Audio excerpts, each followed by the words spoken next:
La fracture diplomatique entre le Mali et l'Algérie s'est affichée au grand jour lors de la 80e session de l'Assemblée générale des Nations unies. Ce qui relevait depuis 10 mois d'un conflit latent a éclaté en invectives publiques, illustrant une détérioration sans précédent des relations entre les deux voisins du Sahel. Bienvenue à tous, abonnez-vous à la chaîne si ce n'est pas encore le cas. Activez la cloche de notification pour recevoir toutes nos vidéos. Filer Radar, bien informer et faire découvrir. La crise diplomatique entre Alger et Bamako est chaud bouillante. La tension est explosive à la tribune de l'ONU. Le premier ministre malien Abdoulaye Maïga n'a pas mâché ses mots. Dans son discours, il a accusé l'Algérie de soutenir activement les groupes armés qui déstabilisent le nord de son pays, qualifiant Alger de promoteur de terrorisme et de fournisseur de combattants. Il a également dénoncé la destruction d'un drone malien par l'armée algérienne qu'il a qualifié d'agression contre la souveraineté du Mali.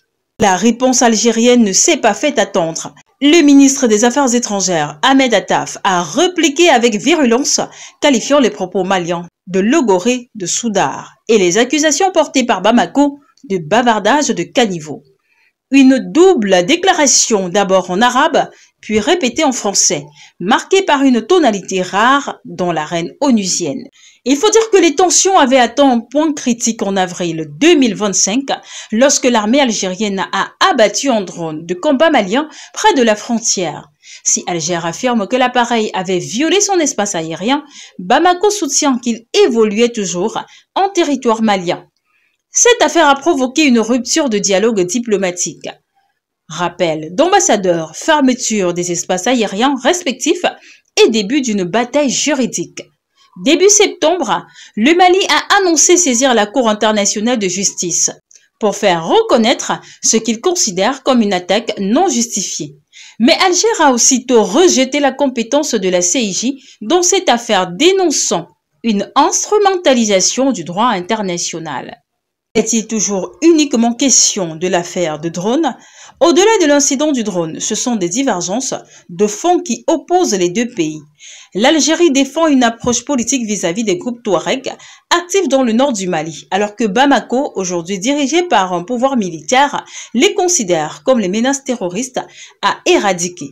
La rupture est consommée depuis que le Mali a annoncé début 2024 la fin de l'accord de paix d'Alger signé en 2015, sous médiation algérienne. Cet accord visait à intégrer les groupes rebelles dans le processus étatique en échange de désarmement progressif.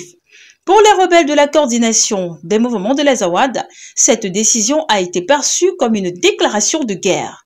Ils ont depuis repris les armes, infligeant plusieurs revers à l'armée malienne et ses supplétifs russes, notamment lors des combats violents à Tinzaouaten en juillet. Qu'en est-il donc des accusations d'ingérence et l'arrivée des paramilitaires russes?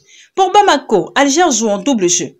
Les autorités maliennes accusent leurs voisins de soutenir les mouvements Touareg, d'arbitrer certains de leurs chefs sur son territoire et même d'accorder un soutien diplomatique à des figures critiques du régime malien comme l'imam Dicko, reçu officiellement à Alger en 2023. Soulignons également que l'Algérie de son côté dénonce la fin unilatérale de l'accord de paix et fustige la présence croissante du groupe paramilitaire russe Wagner, désormais Africa Corps, sur le sol malien bien entendu. Alger considère ces mercenaires comme une menace pour la stabilité régionale. Nous ne voulons pas de mercenaires à nos frontières, avait déclaré le président Abdelmadjid Tebboune en juillet dernier. Est-ce donc une escalade ou une désescalade? Il faut croire que l'avenir des relations entre les deux pays reste incertain.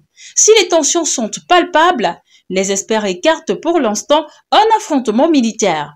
Un conflit ouvert entre le Mali et l'Algérie ne profiterait qu'aux groupes extrémistes qui gagnent du terrain dans le centre et le nord du Mali, analyse le sociologue malien Mohamed Amara.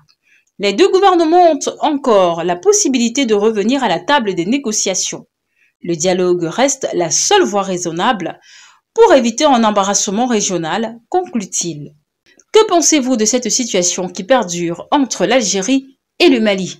Laissez vos avis en commentaire. Abonnez-vous à la chaîne et activez la cloche de notification. Ainsi, vous pourrez recevoir toutes nos vidéos. N'oubliez pas de visiter notre site d'information www.filiradar.com. Filiradar, bien informer et faire découvrir.